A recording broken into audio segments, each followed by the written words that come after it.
Per primera vegada es pot veure al país l'obra del pintor danès Wilhelm Hammershøi. Nascut el 1864 a Copenhaguen, Hammershøi és un desconegut a casa nostra, però una referència a Dinamarca. Ara el Centre de Cultura Contemporània de Barcelona ha organitzat una exposició dels seus quadres, però l'exhibició també mostra la relació entre Hammershøi i el cineasta també danès Carl Theodor Dreyer. Dreyer és l'autor de La passió de Joana d'Arc, Dies Irae o Gertrud, i es va declarar hereu del pintor.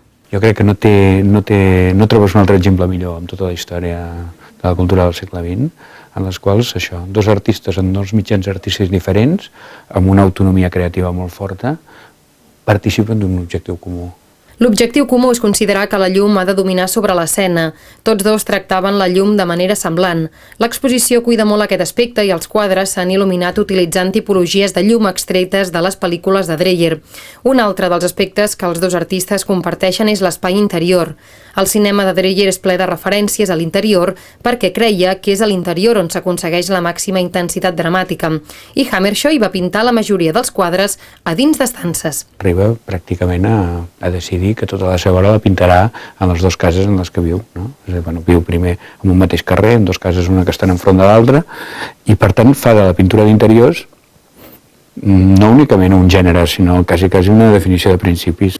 Les dones. Tots dos artistes també tenen en comú la seva obsessió per les dones. Tant un com l'altre les van fer protagonistes.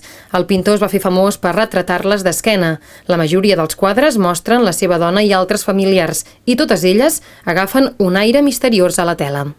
Algun autor ha dit l'aroma sepulcral. Aquesta sensació que tens en aquests quadres, aquestes dones, pot ser una imatge domèstica, però hi ha alguna cosa sepulcral. Hammershøi té aquesta genialitat de pensar, ja ho havia fet Friedrich i alguns abans, però de pintar la dona d'esquenes. La mostra permet veure 36 quadres de Hammershøi i 12 muntatges de les pel·lícules de Dreyer, que generalment només es poden veure a la Filmoteca. L'exposició estarà oberta fins al proper 1 de maig. És una mostra on les parets són expressament austeres, perquè l'austeritat era un altre dels aspectes en comú dels dos artistes. Jo crec que hi ha un element que els uneix molt, que és aquesta idea d'estar convençut que a més austeritat expressiva, més intensitat dramàtica.